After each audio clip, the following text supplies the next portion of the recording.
Juste 2 secondes là, avant de commencer la vidéo qui va être assez énorme, donc je te conseille de rester en ligne.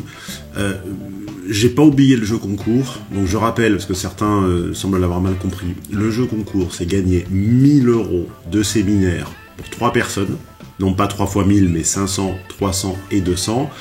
Quand je vous préviendrai, c'est-à-dire dans 1 ou 2 vidéos, mais je vous le dirai à l'avance, je vous le dirai la vidéo précédente, il faudra être un des 50 premiers à avoir commenté la vidéo que je vous indiquerai au jour où je vous l'indiquerai, et pour être un de ces 50 premiers, tiré au sort évidemment, 3 de ces 50 premiers, pardon, j'ai bien dit 3, coupons 500, 300, 200. Il faut simplement cliquer sur la petite cloche YouTube qui vous permettra d'être notifié des sorties des vidéos afin d'avoir une chance d'être dans les 50 premiers. Voilà, petite modification comme ça rajoutée avec une image dégueulasse à la fin. Maintenant, je laisse place à la vidéo énorme avec la bonne image, le bon son et le sujet qui déboîte. Voilà, à tout de suite.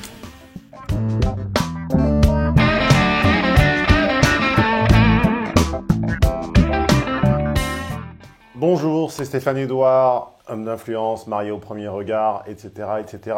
J'étais sur le point aujourd'hui de vous faire une petite vidéo, consacrée aux femmes. Voilà, consacrée aux femmes, première d'une série intégralement consacrée aux femmes, qui s'appellerait quelque chose comme, bon, on cherchera le hashtag ensemble, mais enfin, quelque chose comme a priori, réponse du sociologue à lunettes à des questions de filles, réponse d'un homme à des questions de femmes, la logique des hommes expliquée aux femmes, ou question de femmes traduite en logique des hommes. Enfin, vous voyez le genre de série que je m'apprêtais à mettre au point. Et en allant consulter ma page Facebook, ma page Facebook personnelle d'ailleurs, que je vous invite à suivre si ça n'était pas encore le cas, elle est updatée tous les jours, stéphane.edouard.public, facebook.com, ça je pense que cette URL-là, vous la connaissez, /StéphaneEdouardPublic. On voit ma tête de profil avec ma main là comme ça, une photo de joli coucher de soleil en Sardaigne l'été dernier, pour que vous la reconnaissiez.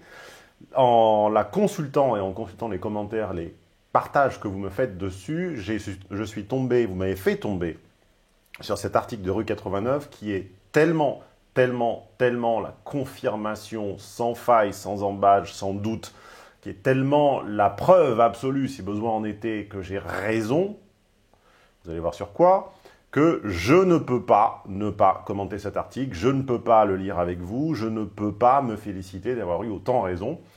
Sur quoi j'ai eu raison, vous allez me dire? J'ai eu raison en vous expliquant il y a plusieurs jours, vous pouvez vérifier d'ailleurs par les dates, faire un petit travail journalistique, vérifier par les dates que ce que je vous dis est bien antérieur à la publication de l'article.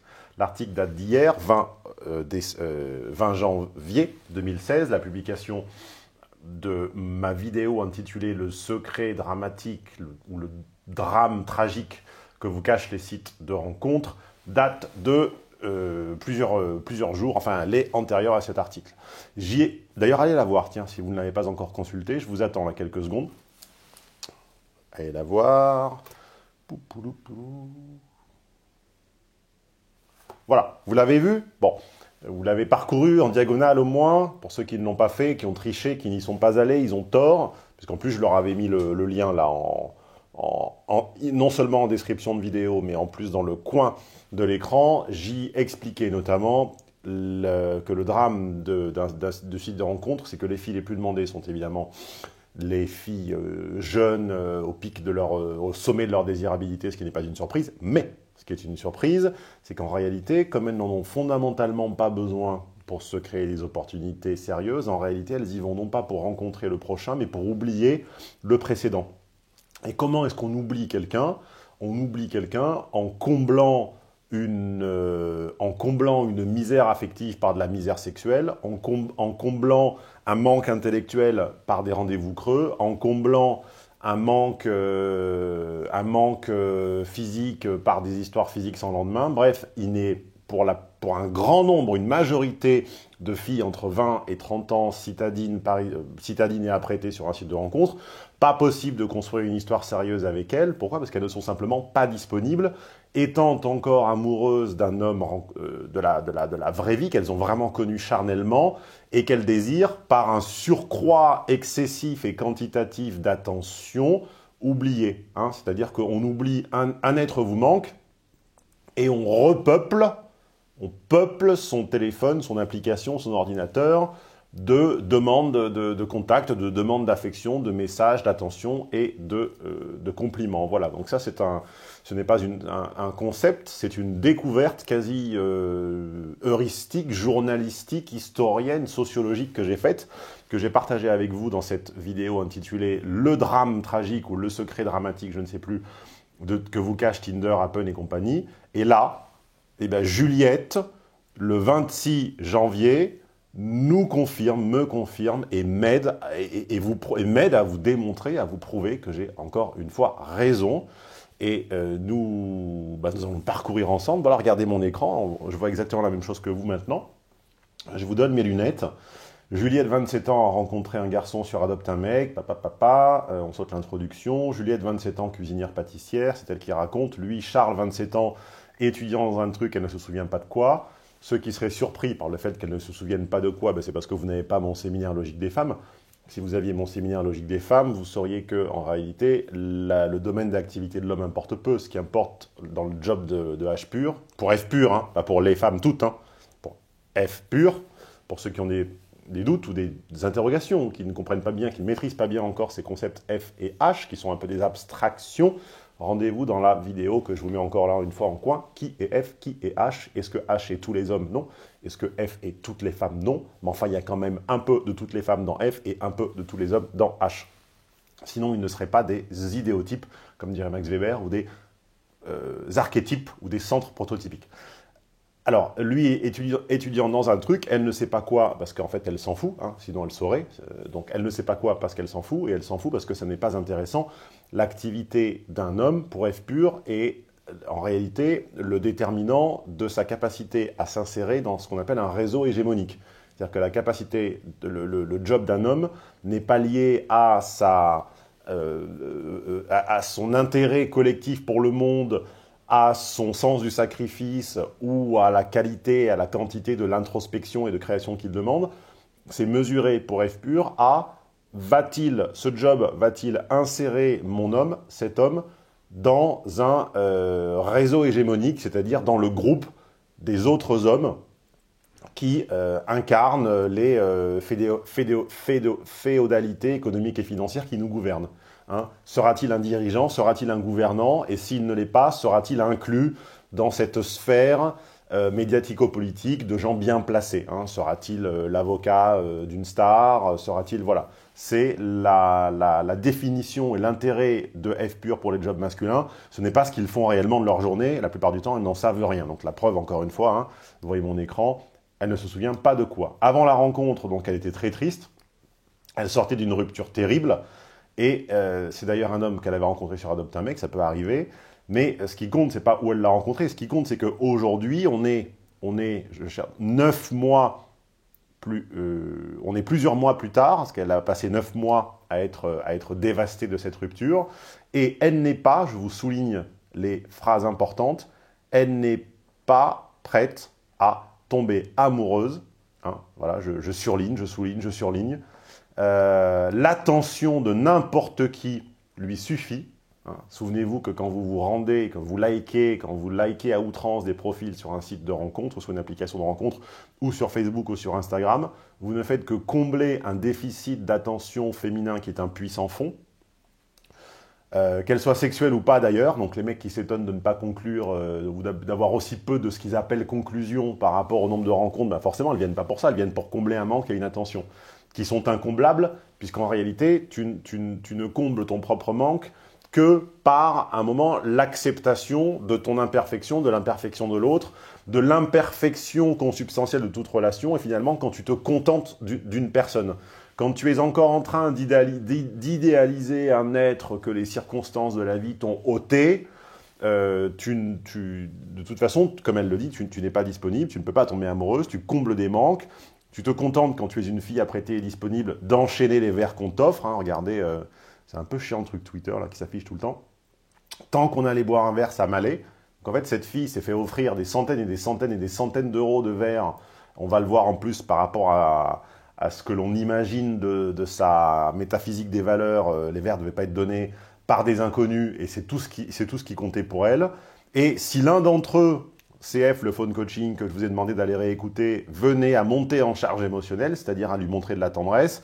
Elle l'engueulait, voilà, hein, c'était son remerciement, car elle ne pouvait pas être le cœur de quelqu'un vu que le sien était déjà pris par un autre. C'est mot pour mot, point par point, trait pour trait, ce que je vous disais il y a une semaine environ dans Le secret dramatique des sites de rencontre.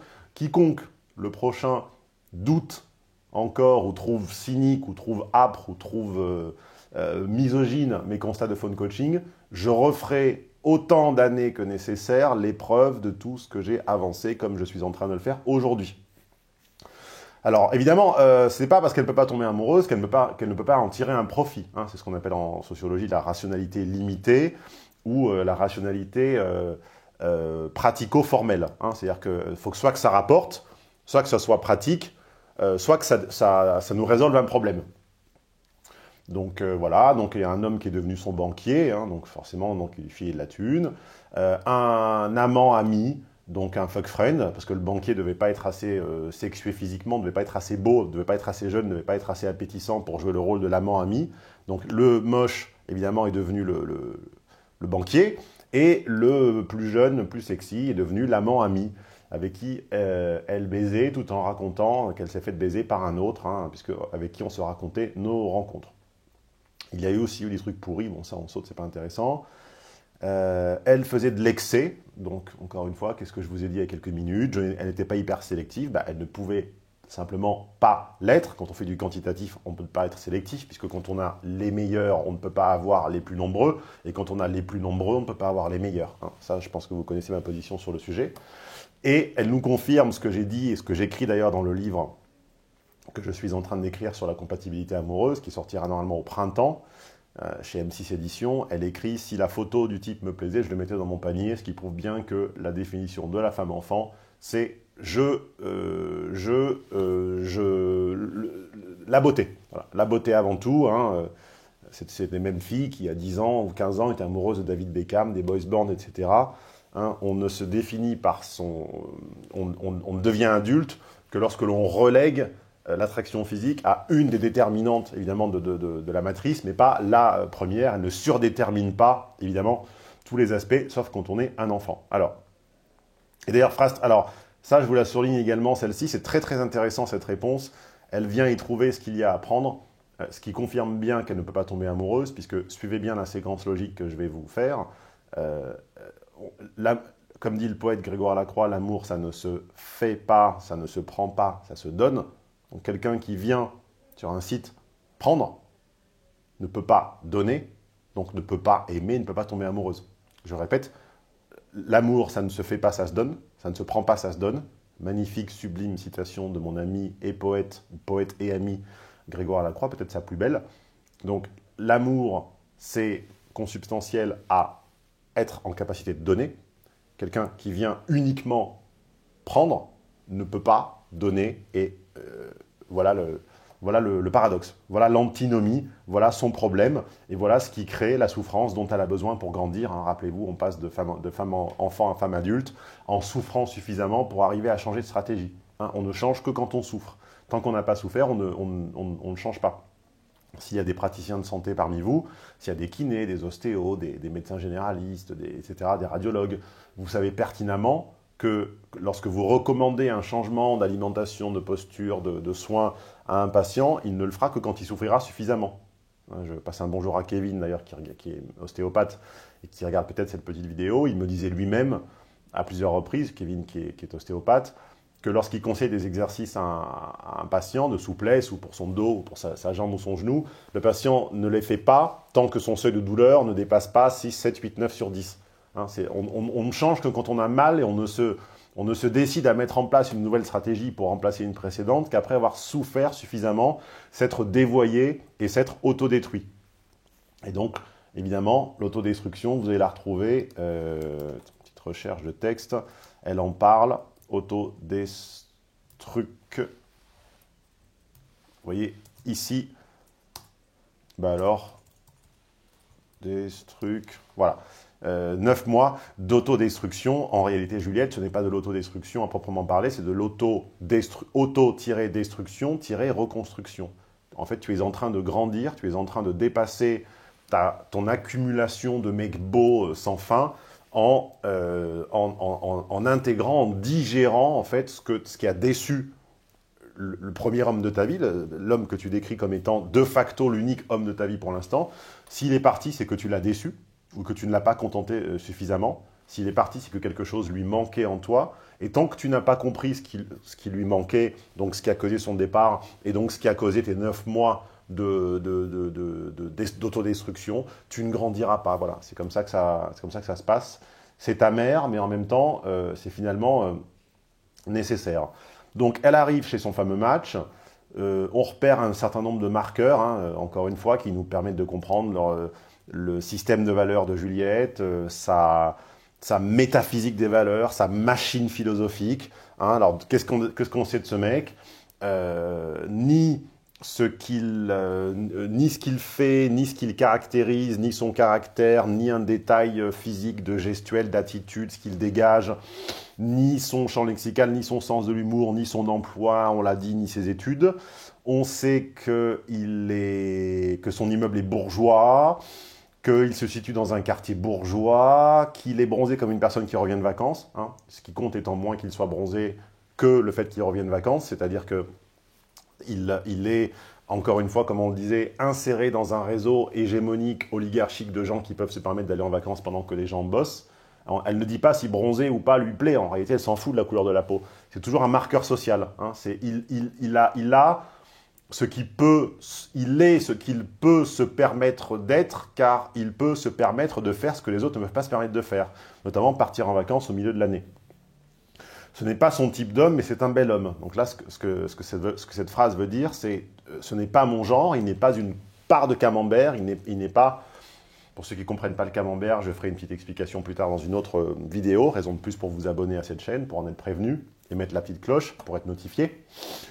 Il n'est pas son type d'homme, mais c'est un bel homme, c'est-à-dire qu'en fait, il ne t'attire pas, il ne l'attire pas, il ne lui plaît pas. Néanmoins, pour que ce qui va suivre puisse se passer, elle a besoin de se dire qu'il est quand même beau. Hein, c'est la différence entre c'est mon genre et c'est un bel homme. Quand une femme dit d'un homme que c'est un bel homme, qu'il est élégant, qu'il est charmant, etc., c'est en réalité déjà, c'est toujours un début de réécriture. C'est qu'elle ne le ressent pas viscéralement, elle n'est pas viscéralement attirée par lui, mais il présente un intérêt suffisant pour qu'elle, par le cerveau, c'est-à-dire du haut vers le bas, qu'elle commence à dicter, que l'esprit dicte à l'âme, hein, l'esprit étant là et l'âme étant dans les viscères, dans les tripes, dans le ventre, dans les sensations, que l'esprit dicte à l'âme ce que l'âme devra bientôt recevoir. Dans l'appartement, tout est de très bonne facture, donc évidemment, voilà, beau mur en pierre, donc là, elle sent bien l'odeur du pognon là, de famille, les sacs de boutique de luxe, ça ne veut pas dire qu'il y a des vêtements hors de prix à l'intérieur, mais au moins qu'on a déjà été faire des achats dans ces boutiques. Donc là, si on était cynique et mauvaise langue, on dirait à tous les hommes, évidemment, de laisser traîner un vieux sac Chanel et un vieux sac Vuitton dans leur entrée. Je comprends assez vite qu'on est chez ses parents, il me fait faire le tour de l'appartement, etc. Il me dit qu'il est riche, hein, quelle surprise. On n'a qu'à visiter l'appart, phrase que j'ai déjà entendue sincèrement des dizaines de fois. Oui, donc là, en fait, tu confirmes, pour quiconque se refuserait d'entendre la récurrence des marqueurs que j'identifie, tu confirmes en réalité, Juliette, que tu es extrêmement endogame, hypergame, donc que tu es vénal, que tu ne fréquentes que des hommes qui ont des appartements de X pièces qu'ils peuvent se permettre de te faire visiter. Car si tu n'étais pas hypergame et si tu côtoyais un échantillon d'hommes plus large et plus varié, crois-moi qu'à 27 ans, un Parisien de 27 ans, qu'est-ce que j'avais à 27 ans? J'avais un studio, j'étais consultant à la Défense à 3 000 € par mois, j'habitais un studio et je n'avais pas 50 pièces à te faire visiter. Donc, le simple fait qu'à 27 ans, tu puisses te permettre de dire que des dizaines de fois des hommes t'ont fait visiter des appartements immenses, traduit déjà, encore une fois, voilà, ta métaphysique, ton système de valeurs, ta machine érotico-sentimentalo-relationnelle. Voilà. Il me met sur le lit. Hein, il t'objectise, tu te sujettises, tu t'assujettis ou il objectifie, et il te transforme en objet, il te dépose sur un lit, là, comme donc tu te laisses faire, évidemment. Je n'en ai pas hyper envie, mais je me dis que c'est la seule façon pour que ça se termine. Je me permettrai, alors dans le climat délétère, blablabla, je ne commenterai pas cette phrase, je me permettrai notamment de faire remarquer que c'est excessivement grave de consentir à un rapport sexuel et à une pénétration dans le but de ne pas l'avoir, parce que c'est ce que cette phrase veut dire. Je n'ai pas envie d'avoir un rapport sexuel avec lui, néanmoins je le souvenez-vous de toutes ces histoires de réécriture, de viol sans preuve. Là, je n'ai pas envie de lui, il est moche. Hein, on peut rebalayer le texte en sens inverse, il n'est pas mon genre, il n'est pas mon type, je ne sais pas ce qu'il fait dans la vie, je n'écoute pas ce qu'il dit, il parle trop, ça ne m'intéresse pas. Il me met sur le lit, donc je deviens un objet, je me laisse déposer sur un lit, j'en ai pas envie, mais je me dis que c'est la seule façon que ça se termine. Non. Non, non, non, non, non, non. Tu mens comme une arracheuse dedans. Ce n'est pas la seule façon que ça se termine, Manon, Juliette ou je sais pas qui. La vraie et seule façon que ça se termine n'est pas de consentir à une pénétration dont ensuite tu es susceptible de dire finalement que tu avais dit non et qu'il est passé par-delà ton consentement et donc il y a eu viol. La seule façon que ça se termine, c'est de dire que tu as envie de rentrer chez toi, que tu as besoin de rentrer chez toi, que tu désires rentrer chez toi, que tu as passé un moment somme toute agréable mais que tu ne souhaites pas aller plus loin, que tu n'éprouves pas le besoin ou l'envie de passer la nuit avec lui. Tu as 10 000, tu as 50 nuances pour lui faire comprendre ton désintérêt. Je suis désolé, te déshabiller et écarter les jambes n'est pas la seule façon que ça se termine. Il n'y a pas une seule façon que ça se termine, il y en a 50, il y en a 100, il y en a 500, notamment expliquer et montrer ton désintérêt, notamment le remercier pour la soirée, mais appeler un taxi ou te faire appeler un taxi, notamment, tu as 10 000 façons de mettre fin à cette soirée, et t'offrir n'est pas la seule. Donc maintenant, je demande à mon lecteur, à mon auditeur, à mon audience, de noter, de se souvenir dans toutes les histoires de réécriture, d'écriture, de réécriture, de rapports non verbalement et non oralement explicitement consentis, de se souvenir toujours de ce type d'ambiguïté qui est qu'une fille peut décemment écrire dans un journal de grande publication et sans que personne ne le remarque. Je n'ai pas envie de cet homme, il me déplaît, il est vilain, je ne le connais pas, je ne sais pas ce qu'il fait, etc. Mais simplement pour que la soirée passe plus vite et pour que la soirée donc arrive à son terme, je n'en ai pas hyper envie, mais je consens à le suivre dans une chambre, à m'allonger sur un lit et à consentir à un rapport sexuel. Hein. Je demande que l'ambiguïté qui existe sur le papier dans ce texte et qui est, à mon avis, honnêtement retranscrite de la part de l'intervieweuse, de la journaliste Renée, dont je ne pense pas qu'elle ait inventé cette phrase, je demande que cette ambiguïté soit mise à ma décharge quand je me permets avec courage de questionner l'absence systématique d'éléments de preuve permettant de valider ou de réfuter les histoires de viol réécrites, quand il n'y a pas de preuve et que, évidemment, ce qui est devant nos yeux là, un consentement, devient tout à coup dans quelques années, elle dira peut-être évidemment qu'elle a verbalement, précisément et spécifiquement refusé, mais qu'il est passé par-dessus son consentement. C'est le problème de l'ambiguïté. C'est que l'ambiguïté permet, selon le contexte, selon les désirs, selon l'enjeu, selon ce qui est en jeu, l'ambiguïté permet de raconter la même histoire d'une façade, d'un angle ou de l'autre. Et c'est très dangereux, et c'est un défaut de F pur extrêmement dangereux qui la prend à son propre piège et dont elle devrait guérir et se passer très vite. H pur a aussi ses défauts. H pur est un bourrin, n'a pas d'intelligence sociale, n'a pas d'intelligence émotionnelle, n'a pas d'empathie, ne comprend rien, ne sait pas lire les signes d'intérêt. Mais c'est justement parce qu'il ne sait pas les lire qu'F pur doit être plus clair. Parce que ce mec n'était peut-être pas en capacité de lire le désintérêt de cette fille, mais en ne lui montrant pas son désintérêt, en le suivant dans une chambre, en consentant à s'installer sur son lit et en fermant les yeux pour que ça aille plus vite, je ne pense pas qu'elle l'aide le mec à comprendre son désintérêt. Elle ne fait que lui montrer son intérêt en réalité. Alors, il continue à parler alors qu'on sait pourquoi on était là, donc s'il pouvait se taire, ce serait mieux. Donc là, je demande évidemment à mes lecteurs de toujours imaginer ce que serait la réaction des femmes si on inversait les sexes. C'est-à-dire que si moi j'écrivais en racontant une de mes rencontres que si ma partenaire pouvait se taire, ça serait mieux, je vous demande combien de pétitions, combien de harcèlements, combien de menaces je recevrais. Mais là, évidemment, quand on objectifie un homme et quand on le fait taire, évidemment, c'est plus pratique. Il se permet, le cuistre, de commenter ce qu'il fait. Je te caresse la jambe, je te touche le bras. Bon, bah, c'est son univers érotique, c'est peut-être un peu ringard, c'est peut-être un petit peu ça ne fonctionne pas, ça ne résonne pas dans son univers érotique à elle, mais enfin bon, il a bien le droit de s'exprimer. Elle l'insulte, tais-toi, elle bouillonne.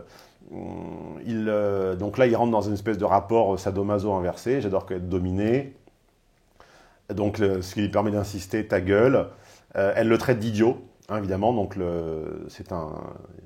est simplement bête, voilà. Donc, je vous demande encore une fois toujours d'avoir cet effet miroir. Hein, c'est-à-dire que comment seriez-vous entendu si vous ou moi, lecteur, auditeur, traitions notre partenaire d'hier soir d'idiote, évidemment, et en lui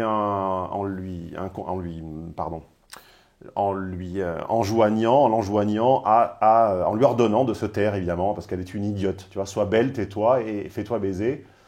C'est exactement ce que cette femme est en train de dire à cet homme.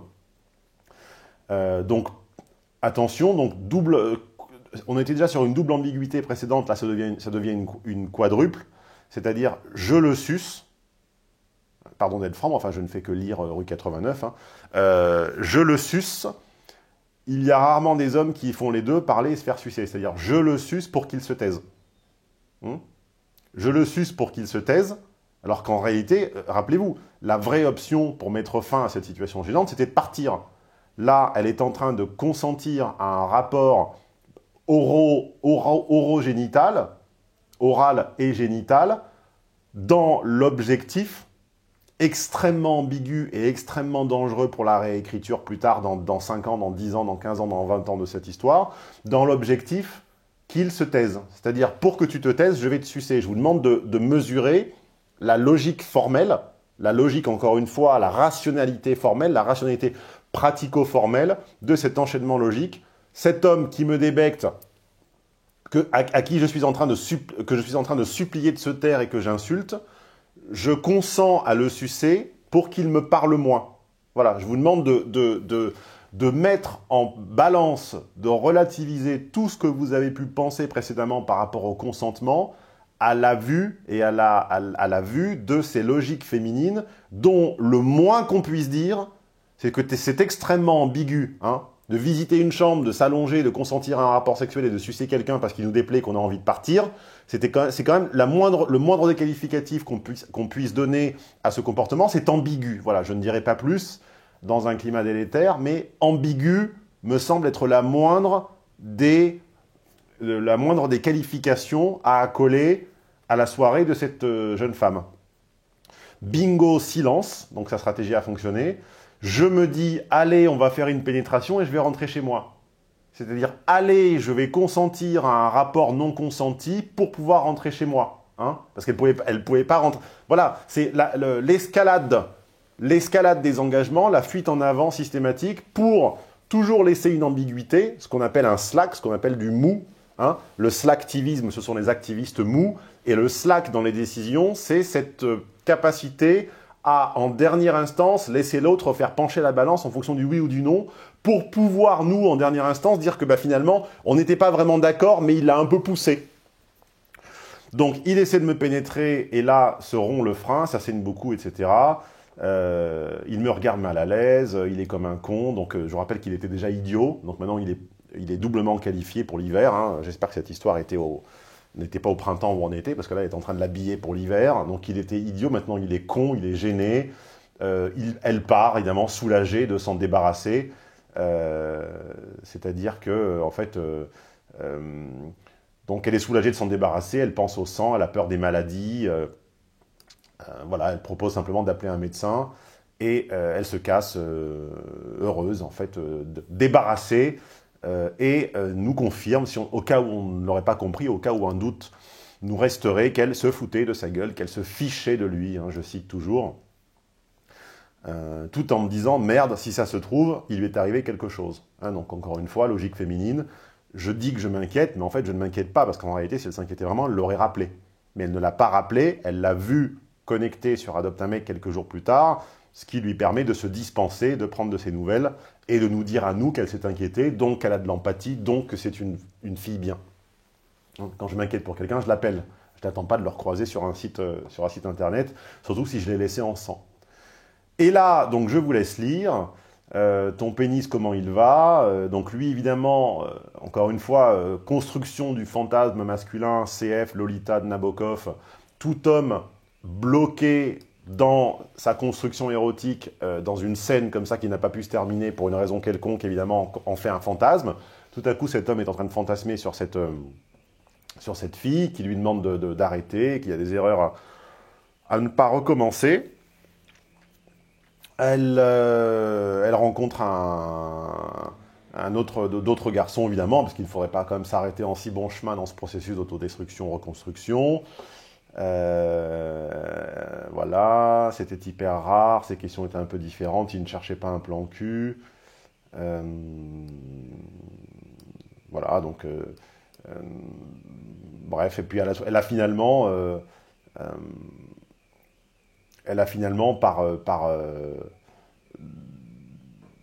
par lassitude, par abandon, par gentillesse, comme elle dit, hein, c'est-à-dire après avoir finalement déchargé sa bile de 9 mois de sexualité dévoyée, hein, finalement, elle a consenti à appeler quelqu'un et à le laisser installer un crescendo de charge émotionnelle qui a commencé par se laisser appeler au téléphone, ce qui est hyper rare pour elle. D'habitude, c'était 3 textos et puis j'écarte les jambes, évidemment. Mais souvenez-vous, pour que ça s'arrête, je couche pour que ça s'arrête. Hein. Évidemment, on a bien conscience que quand on a une addiction, le meilleur moyen qu'elle s'arrête, c'est d'en prendre plus. Hein. C'est une logique qui fonctionne très bien, on le sait. Hein, je suis héroïnomane, bah, j'en prends plus évidemment d'héroïne pour mieux m'arrêter. Je suis alcoolique, bah, je bois 2 bouteilles de vin blanc par jour, comme ça je m'arrêterai mieux. Pour le coup, ne recherchez pas un plan cul, voilà, ils ont bu du café, bref, voilà, elle ne sait pas exactement pourquoi ça s'est fait, en fait elle s'est fait parce qu'elle est arrivée au bas fond, dans les tréfonds, clin d'œil à un autre phone coaching. Comme ça vous permet de mesurer votre fidélité, votre connaissance de mes différents phone coaching. Voilà. Elle s'est dévoyée au point que l'épisode du pénis ensanglanté, du frein déchiré, est représenté vraiment le plus bas, le trou noir, le néant sartrien de son dévoiement. Et elle s'est ressentie dans cet grand appartement haussmannien vide, qu'elle décrit comme un appartement témoin, avec cet homme qu'elle décrit comme un idiot, un benet, et son pénis ensanglanté et sa volonté pathétique de quand même la repénétrer quelques jours plus tard, elle a décidé qu'elle ne pourrait pas descendre plus bas. Hein. Jusqu'où allait-elle descendre? Eh bien, jusqu'à cette vision du sang de l'autre, de ses germes potentiels. Et il a fallu ceci pour qu'elle consente à rencontrer enfin un garçon sur un autre mode, qui ne soit pas un mode de déconstruction, mais un mode de construction. Voilà, la flaque de sang a signifié la fin du dévoiement de cette jeune fille qui est en train de devenir une femme. 2 leçons à tirer de cet article. La première, la plus importante, c'est quand vous doutez, parce que ce que je vous dis sur, par exemple, l'anecdote des sites de rencontres, sur le fait que les femmes n'y sont pas pour rencontrer quelqu'un, mais pour oublier le précédent, quand ça vous paraît cyniquement orienté, eh bien, je publierai, je commenterai les preuves toujours par l'exemple, par l'anecdote, par des récits, encore une fois, de femmes elles-mêmes, qui me permettront d'illustrer systématiquement les concepts des séminaires Logique des femmes 1 et Logique des femmes 2.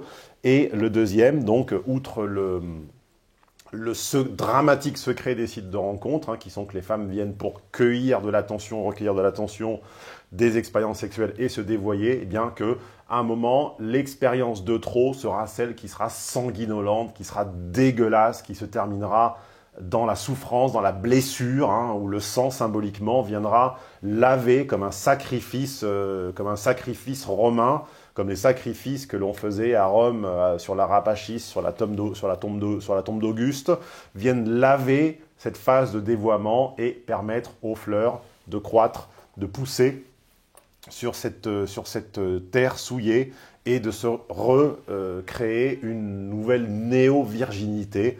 Hein, maintenant, il est évident que cette phase est oubliée et que le dévoiement a permis à cette fille de reconstruire, de resélectionner, de sélectionner, de présélectionner des partenaires de façon plus adulte qu'elle ne le faisait à l'époque. Merci à elle indirectement pour ce témoignage qui m'a permis une nouvelle fois d'expliciter, de démontrer, d'appuyer mes concepts et mes théories par des exemples. J'espère que Juliette aura toujours l'honnêteté, et d'ailleurs cet article l'empêchera de réécrire plus tard l'histoire du pénis ensanglanté comme une agression ou comme un viol. Hein. J'espère pour elle qu'elle aura l'honnêteté, de toute façon elle ne peut pas le faire, de rappeler que si l'homme ne lui plaisait pas, elle a quand même, hein, dans une ambiguïté affolante, terrible, elle a quand même consenti et désiré une pénétration et une fellation avec comme motivation de s'en débarrasser.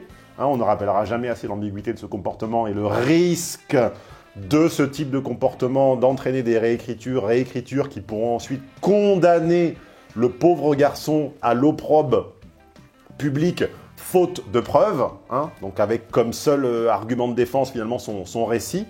Lisez, pour ceux qui en douteraient encore, la biographie de Mike Tyson. Hein, il a eu pas mal de réécriture de viol lui aussi qui lui ont valu de la prison ferme. Je crois qu'il avait un enregistrement. Il s'est sauvé une fois par un enregistrement audio-vidéo, je crois, d'une fausse accusation. Et voilà, c'était le but de cette vidéo. Témoigner par Juliette interposée, par René interposé, par Rue 89 interposé, du fait que j'ai raison, voilà, dans ces concepts que je vous livre comme ça, peut-être parfois avec pas assez, peut-être dénués ou parfois privés d'exemples. Eh bien les exemples maintenant, ils vont arriver parce qu'il y en a marre. J'ai besoin d'avoir les éléments démontrant que j'ai raison et que je n'ai pas raison qu'une seule fois, mais que c'est récurrent, que ce sont des patterns, que ce sont des évidences, voilà. Deux évidences aujourd'hui, le passage, la fin de l'enfance par la souffrance et plus important, la posture, l'enjeu, la recherche des jeunes filles sur les sites de rencontres, ce n'est pas de tomber amoureux, c'est en grande majorité, principalement, d'oublier un être qui leur manque charnellement en comblant par de l'attention et de l'affection quantitative. Donc, quand elles veulent se débarrasser, elles se débarrassent par une pénétration et une fellation. Ça vous défrise? Eh ben, c'est comme ça. Rue 89 nous l'a confirmé. Je rappelle les fondamentaux, les règles un petit peu de ces petites vidéos. À ma droite, celle que YouTube vous conseille, enfin à ma droite, oui, à votre gauche, à vous, celle que YouTube vous conseille pour continuer. Vous la verrez s'afficher dans quelques instants. À ma droite, à ma gauche, à votre droite, celle que moi je vous conseille comme phone coaching pour continuer. On s'abonne si on ne l'a pas encore fait en cliquant sur l'icône là qui doit être en bas à ma droite et à votre gauche. Les prochaines vidéos arriveront d'autant plus vite qu'arrivent les pouces et le jeu concours. Je ne l'ai pas oublié.